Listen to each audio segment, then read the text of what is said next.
grands titres ce soir, la CPI poursuit ses investigations dans l'affaire Laurent Gbagbo. La procureure Fatou Bensouda, en mission en Côte d'Ivoire, a animé une conférence de presse.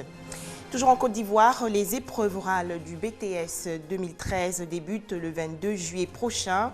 À quoi les étudiants consacrent-ils ces dernières heures? Nous irons dans la commune de Yopougon. En Égypte, c'est la poursuite de la mobilisation des pro-Morsi. Les nouvelles autorités égyptiennes, quant à elles, s'investissent dans la politique étrangère du pays. Bonsoir à tous et soyez les bienvenus sur ce plateau pour suivre le 19h30. Nous vous l'annoncions hier dans nos précédentes éditions, la procureure de la Cour pénale internationale est en mission en Côte d'Ivoire. Vous le savez, la CPI recherche plus d'informations pour son dossier contre l'ex-président ivoirien Laurent Gbagbo, soupçonné de crimes contre l'humanité. À l'issue d'un entretien avec le ministre ivoirien de la Justice, Fatou Bensouda s'est exprimé devant la presse. Les temps forts de ses échanges avec Michel Digré.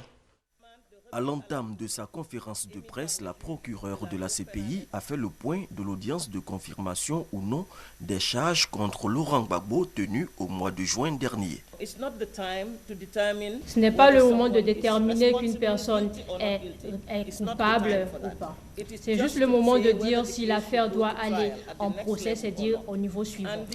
Et les juges peuvent faire trois choses selon les statuts. Ils peuvent confirmer les charges sans demander autre chose au procureur. Ils peuvent rejeter les charges. Ou alors ils peuvent demander des informations complémentaires. Et c'est ce que 2 sur les 3 juges ont demandé, avoir des informations complémentaires. Fatou Bensouda a déclaré que sa visite de travail lui a permis de rencontrer les autorités ivoiriennes, les associations des victimes, ainsi que ses services d'enquête basés en Côte d'Ivoire qui continuent de récolter sur le terrain des éléments d'information qui serviront au procès. L'autre chose que nous faisons, c'est continuer de chercher des informations complémentaires au cas où. Parce que vous devez aussi vous rappeler que pendant que le bureau du procureur fait ses enquêtes, nous pouvons continuer de chercher des informations jusqu'au procès. Alors même si nous n'avons pas besoin de ces informations-là à ce moment précis, nous en aurons besoin pendant le procès. Il est donc important pour le bureau de consolider l'affaire. Et c'est aussi l'une des raisons pour laquelle j'ai effectué cette mission, pour être capable de consolider, de déployer mon équipe sur le terrain. La procureure a également rassuré les uns et les autres sur l'impartialité de la Cour pénale internationale.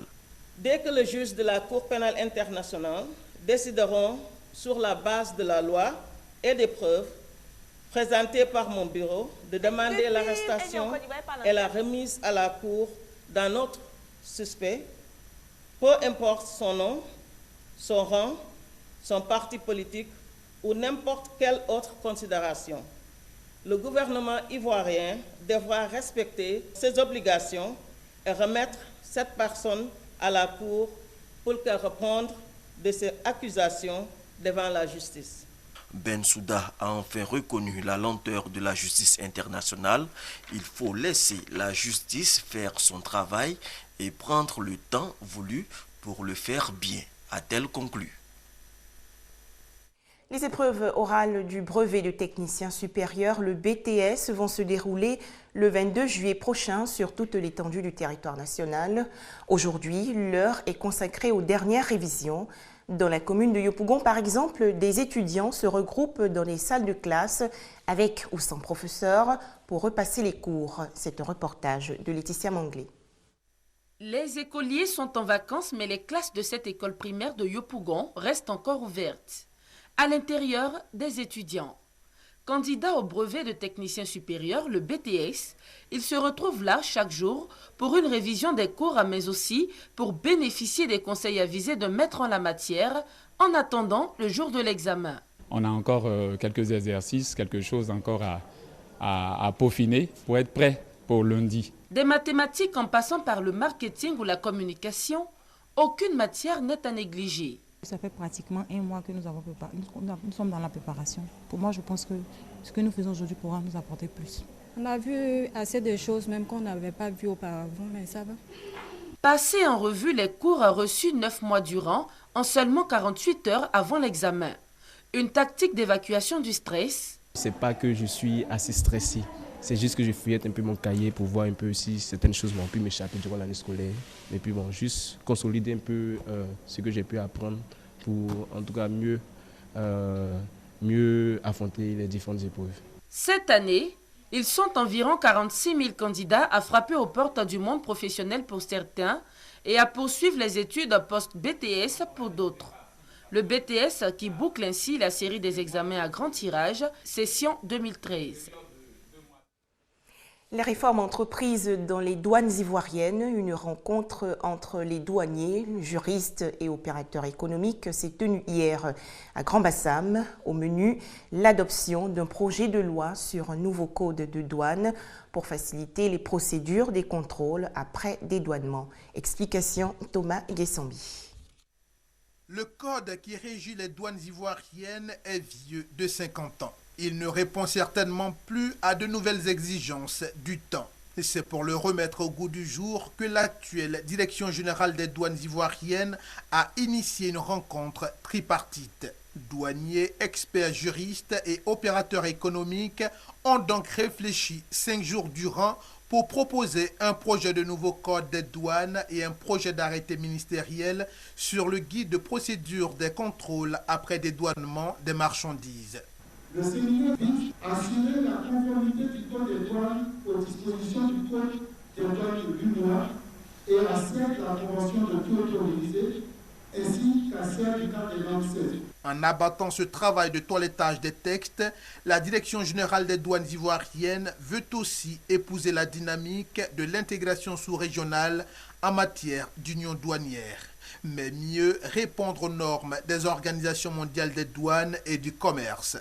Quand vous prenez par exemple le e-commerce, en 1964, ce sont des choses dont on ne parlait pas. Le délit de contrefaçon n'existait pas du point de vue purement douanier. Il y a un autre changement qui va intervenir, la lutte contre le blanchiment de l'argent sale, qui n'était pas prévu dans le code de douane actuel. Ce projet de code de douane, s'il est bien appliqué, son impact au niveau des recettes pourra être positif. Le travail des douanes ivoiriennes et leurs partenaires achevé, il ne reste plus qu'à l'Assemblée nationale de Côte d'Ivoire et au gouvernement ivoirien de prendre le relais.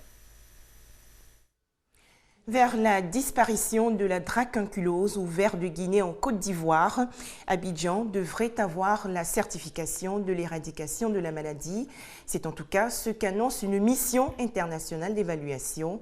Mais avant cette certification, plusieurs recommandations ont été faites aux autorités ivoiriennes. On écoute Michel Digré. La Côte d'Ivoire était dans un passé récent l'une des zones les plus touchées en Afrique francophone par la maladie du ver de Guinée. Mais depuis 2006, aucun cas de contamination n'a été enregistré. Au vu de ces résultats, l'équipe internationale de certification et d'éradication du ver de Guinée conclut que tous les critères sont réunis pour la certification de l'éradication de cette maladie en Côte d'Ivoire. C'est une maladie très invalidante.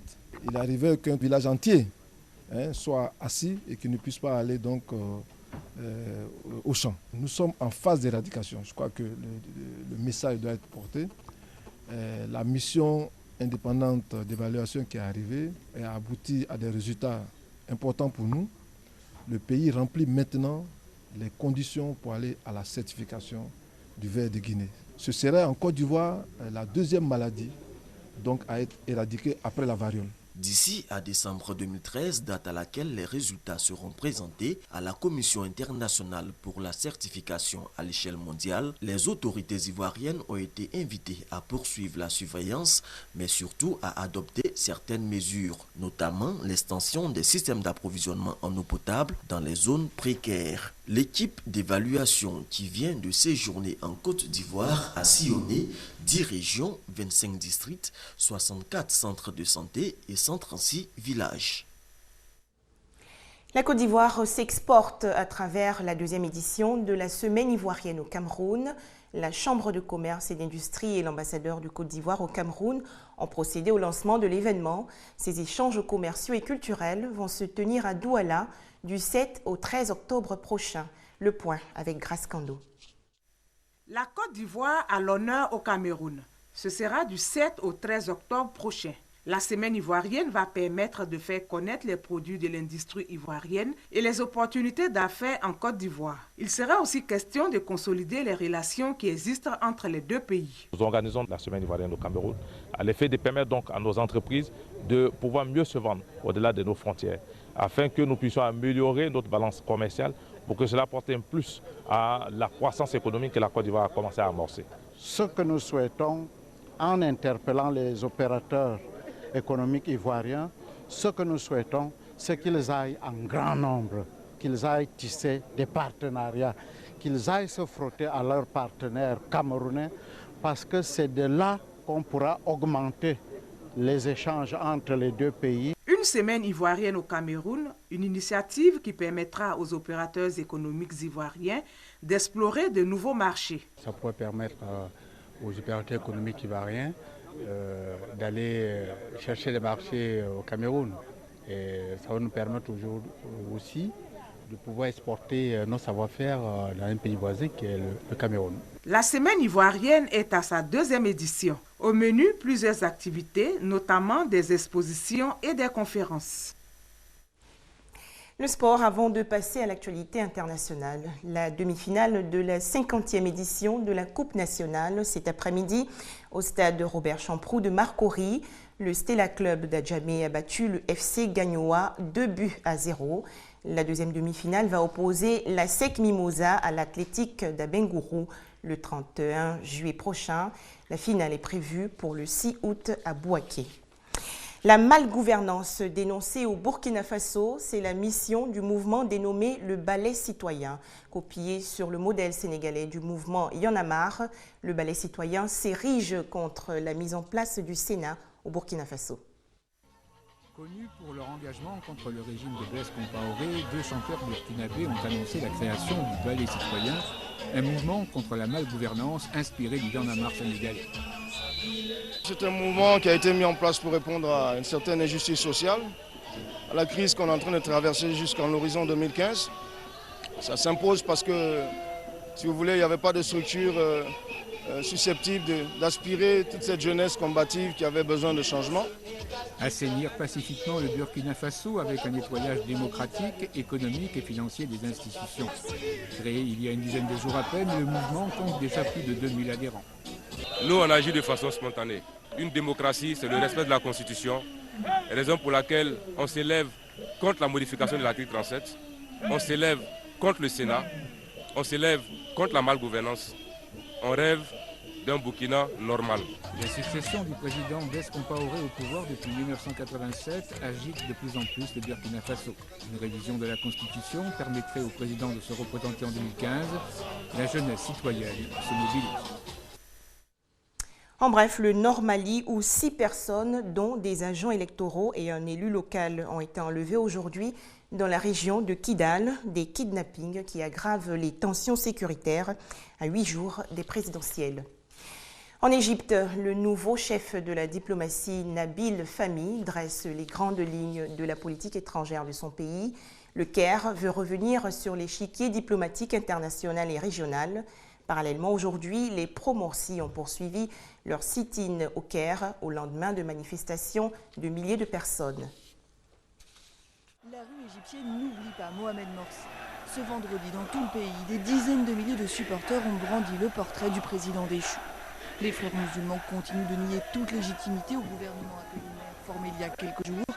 Ils demandent la libération de Morsi, détenu par l'armée depuis le début du mois de juillet, et son retour au pouvoir. Aujourd'hui, tout ce que nous avons accompli a été détruit. C'est un coup d'État contre la volonté du peuple. Morsi était le premier président élu de toute l'histoire de l'Égypte et l'armée a fait un coup d'État. Tous les Égyptiens sont dans la rue aujourd'hui parce qu'ils ont le sentiment qu'on a volé leur décision.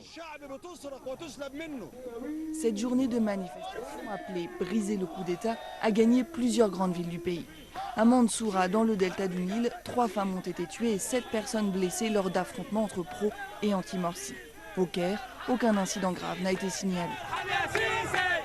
Refusant de laisser le terrain libre aux pro-Morsi, les supporters du nouveau gouvernement ont eux aussi manifesté. Ils brandissaient, eux, le portrait du général Sissi, le nouvel homme fort du pays. Nous sommes ici pour soutenir Sisi et l'armée, pour dire au monde entier ce qu'il s'est passé. C'est la volonté du peuple, pas un coup d'État. Nous sommes là pour le prouver, nous sommes là aujourd'hui car nous nous battons pour l'islam, pour les chrétiens et pour l'Égypte. Samedi matin, plusieurs centaines de manifestants pro-Morsi se trouvaient toujours dans les rues du Caire. Pendant ce temps, le Premier ministre accueillait le roi de Jordanie, premier chef d'État étranger à se rendre en Égypte depuis le renversement de Morsi, et soutient des nouvelles autorités égyptiennes. Très bonne fin de semaine à tous. Moi, j'aurai le plaisir de vous retrouver lundi prochain à 19h précise, toujours sur RTI2.